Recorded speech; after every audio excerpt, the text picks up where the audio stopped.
OK, donc bonjour tout le monde. Aujourd'hui, concernant notre atelier sur le modelage, on a décidé de prendre la compétence qui est de développer des processus de calcul écrit, plus précisément l'addition avec retenue.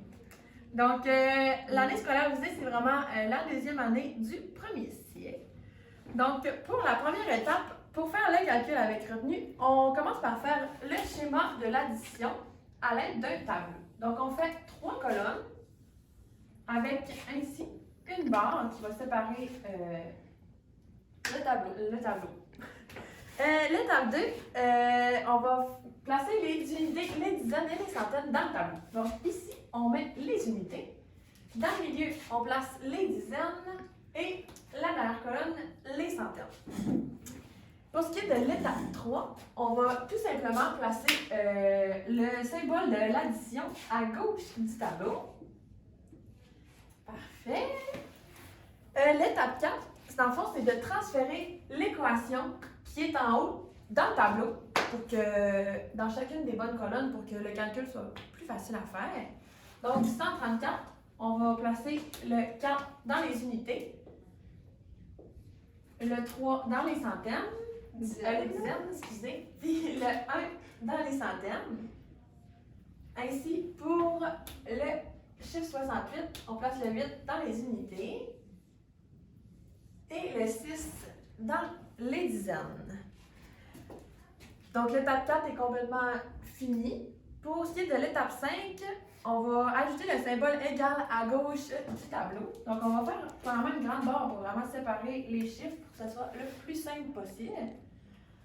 Puis, on va mettre le signe égal. Donc ici, on va avoir la somme. Exactement.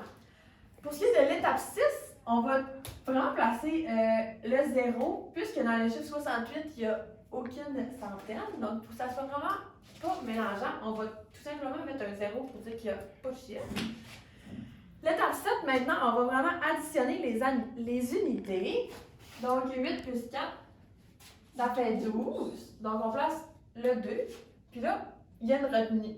Donc, la retenue qui est de 1, on va la mettre dans les dizaines. On va l'encercler. Puis là, on met le petit signe plus pour vraiment pas oublier de l'additionner. Donc, pour les dizaines, on va faire le calcul. Donc, 6 plus 3, ça fait 9. Mais là, on n'oublie pas la retenue. Donc, ça fait 10. Donc, on fait un 0. On a encore une retenue à placer. Donc, on va dans les centaines. On l'encercle. On fait un plus. Puis là, vu que celle-là est vraiment utilisée, on vient la barrer pour pas qu'on se mélange. Comme ça. Donc là, on sait qu'elle est utilisée. On fait la même chose pour les centaines. Donc, 0 plus 1, ça fait 1. On a une retenue. Donc, ça fait 2. Donc, on marque le 2 ici.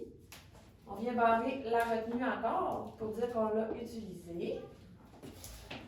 Ensuite, on voit que la somme du calcul est vraiment de 202. Donc, on va venir mettre dans le calcul en haut, la réponse de l'addition avec retenue.